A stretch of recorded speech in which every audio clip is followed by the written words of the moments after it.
You are watching Max Media London. যুক্তরাজ্যে চলতি বছরের এ পর্যন্ত সর্বোচ্চ তাপমাত্রা 34.7 ডিগ্রি সেলসিয়াস রেকর্ড হয়েছে মঙ্গলবার 1 জুলাই দুপুর 2টার পর ওয়েস্ট লন্ডনের সেন্ট জেমস পার্কে। এসেক্স এবং কেন্টেও মঙ্গলবার তাপমাত্রা ছাড়িয়ে গেছে 33 ডিগ্রি সেলসিয়াস। ইউরোপের কয়েকটি দেশেও দাবদাহ প্রচণ্ড আকার ধারণ করেছে। হিট স্ট্রোকে ইটালিতে 2 জন প্রাণ হারিয়েছেন। ফ্রান্সের রাজধানী প্যারিস সহ দেশটির কয়েকটি অঞ্চলে তীব্র দাবদাহের কারণে রেড অ্যালার্ট ঘোষণা করা হয়েছে।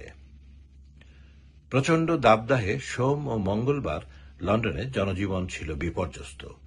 প্রয়োজন ছাড়া কেউ ছায়াতল ছেড়ে বাইরে পা বাড়াননি। যাদের বেরোতে হয়েছে তারাও প্রথম সুযোগেই চলে গেছেন কাছাকাছি কোনো পার্কে অথবা সাগর তীরে।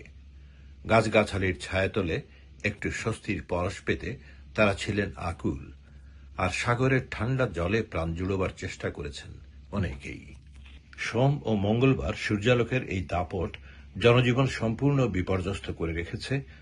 আবহাওয়া দপ্তর বুধবার সকাল 9টা পর্যন্ত লন্ডন সহ যুক্তরাজ্যের বিভিন্ন এলাকার জন্য এম্বার সতর্কতা জারি করেছে। তারা বলছে বুধবার থেকে তাপমাত্রার তীব্রতা কমতে শুরু করবে। Mohammad Abdus Sattar, max media, London.